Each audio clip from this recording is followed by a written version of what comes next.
Welcome to this video, a new part of tactics and calculation, or calculation and tactics. This is again not a tactics trainer, but we're looking at a single position here. I just want to do one thing. The position that we will look at is that crazy. It will definitely raise the question, how on earth did this come up in a game? So I'm going to quickly go through the initial moves of the game, and then we come to the critical position where the task is to calculate precisely. Let's see what happened. It's a game between Lemos and Vernay. Lemos is a grandmaster. I guess Vernay is an IM. He's 2-4 something rated. So played in the Gibraltar Open 2010. Let's see. We have a Slav defense. In fact, one of the rather slow positional lines, but not quite sure. But Black really quickly got to a very aggressive play with g5. Knight f5 takes castles, g4, knight h4. I don't want to analyze the whole game. It's just, if we look at this, Black was really stirring up lots of trouble here. White took and now broke through with e4. Yeah, and here all hell broke loose. Now Black went with knight c5. What a shocker, yeah? Putting the knight on a protected square. Yeah, well, white has no big choice. He has to take it. Takes king in the edge. And now h4. We see that this rook suddenly gets to be very active with h4 being played. But at first you think, okay, well, this is not a big deal. I'm going to play g4, yeah? Keep everything nice, protected. And now Black really, really played the kind of hammer blow move that will totally shock you if you haven't anticipated it. Black now went with queen g3. Wow. What a move. If white now takes, he's going to get checkmated. Yeah, okay, then you can play that, but it's made now.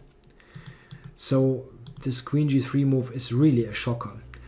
Yeah, the only move to play is rook g1. And now in this position, Black went bishop d6. Yeah, and this is the position that we want to examine, and the position that you actually can use as an exercise in calculation. The big difference to many other puzzles that are out there to solve is that this is a defensive puzzle. Yeah, you now have to defend with the utmost precision. What should white do to not even, and I can give you that hint, to not even just fend off the attack, but even win the game? However, there's only one way to win the game. Okay. I will now be silent for a moment so that you have the chance to pause this video and look for yourself.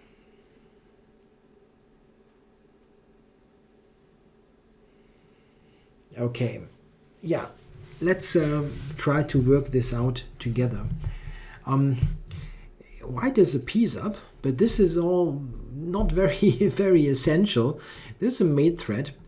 And what exactly is there to prevent it?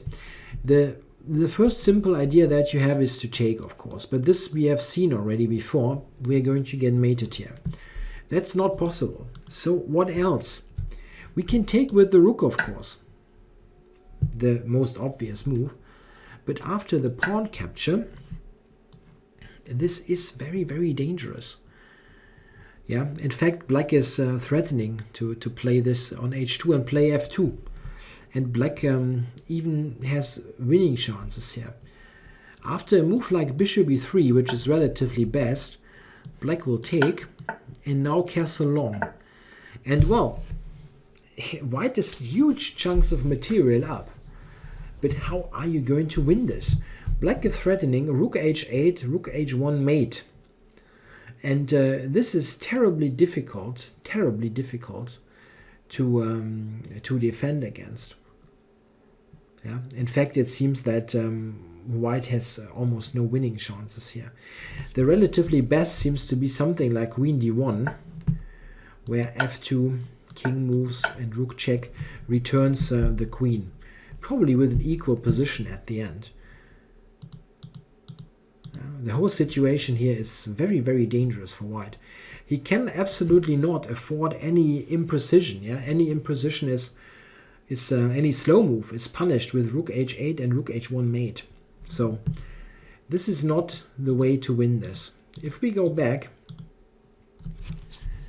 there is in fact an alternative, but not easy to spot. The best move here in the position, and the only move that wins outright, is the fantastic move e5. What is the point of e5? Yeah, you can really only get to the move if you apply brute force principles. Look at every move.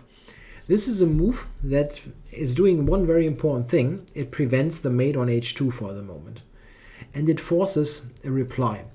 Black now really has nothing else than to take the pawn. Well, what else is there? Takes, and now we see the point. White now has a fantastic resource at his disposal. The only move that really justifies this e5 move. He captured the queen, pawn takes, and now comes the mentioned resource. And only if you have seen this move, you really have solved the whole thing.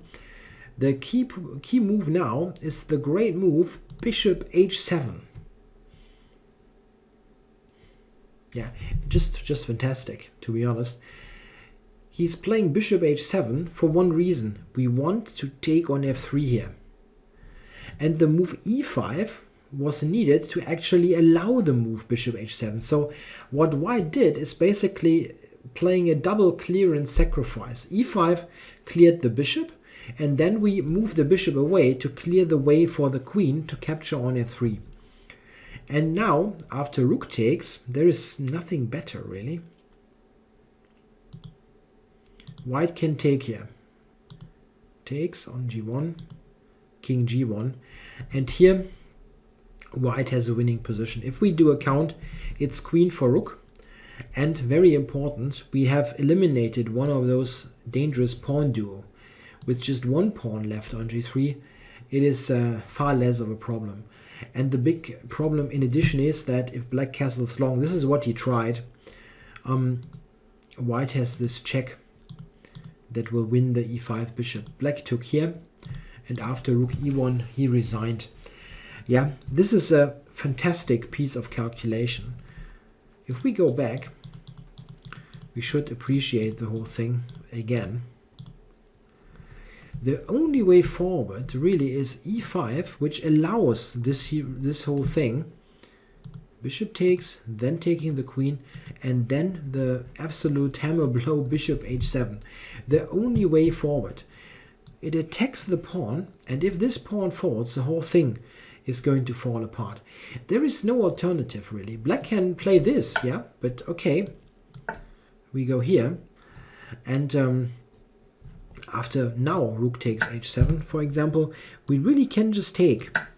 The important thing is that there's only one pawn now, and after, let's say, bishop takes, king takes, we are on safe ground. There's nothing bad happening. Very often calculating defensive tactics is more difficult than tactics when we attack. And this is a case of a very cool-headed defense. I think great that the white player found this in the real game. Yeah, excellent job. If you found this, my compliments. It's just a great achievement if you have seen this. Yeah, I hope you enjoyed this interesting defensive piece of calculation. Thanks for watching.